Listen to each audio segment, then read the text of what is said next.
Hello বন্ধুরা, সবাইকে আবারও স্বাগত জানাচ্ছি আমার চ্যানেলে আরো একটা ভিডিও নিয়ে। তবে আজকে এই ভিডিওটা হচ্ছে একটা পোস্টার রিভিউ নিয়ে, যেটা এখনো রিলিজ হয়নি এবং সেটা হচ্ছে বাংলা নাটক, সিনেমা না। আজকে আমি সিনেমা নিয়ে কোনো কথা বলবো না।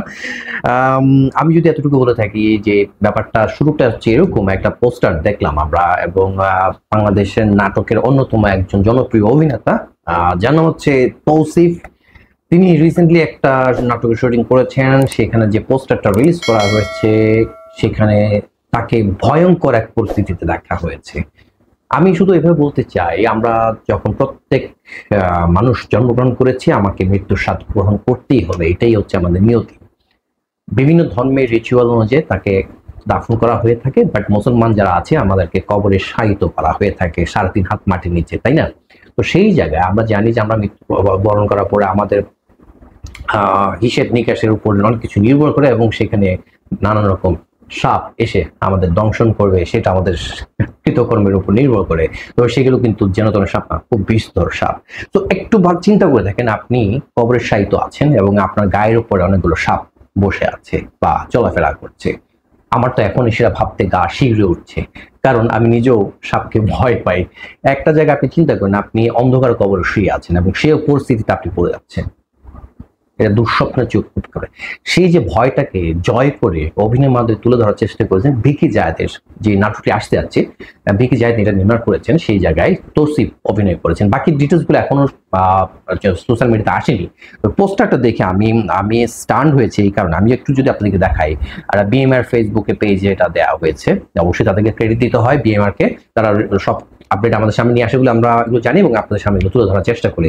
তো এই জায়গায় এটা কিন্তু অনেকেই মনে করছে যে গ্রাফিক্স করা হয়েছে বা এটা ভিজুয়ালাইজ করা হয়েছে। ব্যাপারটা হচ্ছে এরকম না, ব্যাপারটা হচ্ছে রিয়েলি তাকে একটা হচ্ছে গর্তের মধ্যে শোয়ানো হয়েছিল, যেটাকে কবর আকারে ধারণ করে দেওয়া হয়েছিল। সেই জায়গায় সত্যি সত্যি সাপ, এবং একটা না দুটো না, ছয়টি সাপ, জ্যান্ত তাজা সাপ নিয়ে আসা হয়েছে এবং সাপুরিয়ারা কিন্তু সেটা নিয়ে এসেছিল।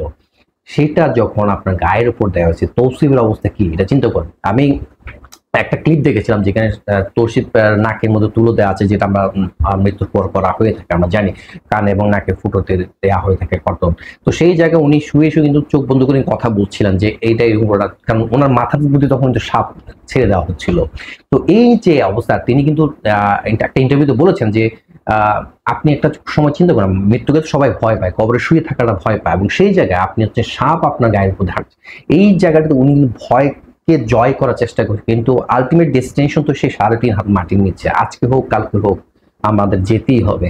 তো সেই জায়গায় একটা ভয়ঙ্কর একটা সিনটাকে ক্রিয়েট করা হয়েছে। নিশ্চয়ই কাহিনী এবং অন্য কিছু যখন আমরা নাটকটার মুক্তি পাবে তখন আমরা দেখে বুঝতে পারবো যে কি ঘটনা ঘটেছে। সো আমি খুব এক্সাইটেড দেখার জন্য, কারণ তৌসিফ এমন একজন অভিনেতা যে অনেক অনেক কিছু চ্যালেঞ্জ গ্রহণ করছেন। তার রিসেন্টলি একটা নাটকে দেখেছিলাম, স্টার্টিংটা হয়েছিল একদম সিনেমা হিরোর মতো ফাইট দিয়ে, জেলখানার মধ্যে, সেখানে এমন ভাবে বৃষ্টির মধ্যে শুট করা হয়েছিল, দেখে রিয়েলি মনে হচ্ছিল কোনো একটা সিনেমা দেখছিলাম। সেটাও কিন্তু খুব ভালোভাবে ফুটে তুলছে। তো আশা করছি এখানেও কিন্তু তৌসিফ সেটাকে খুব ভালোভাবে তুলে ধরবে।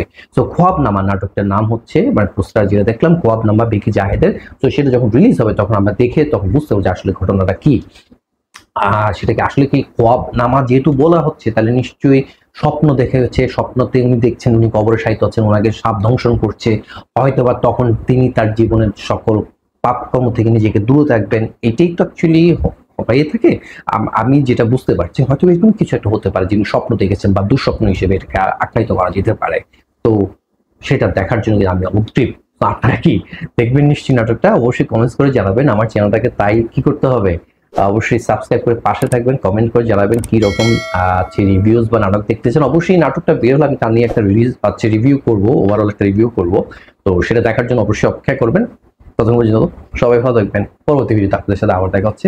আল্লাহ হাফেজ।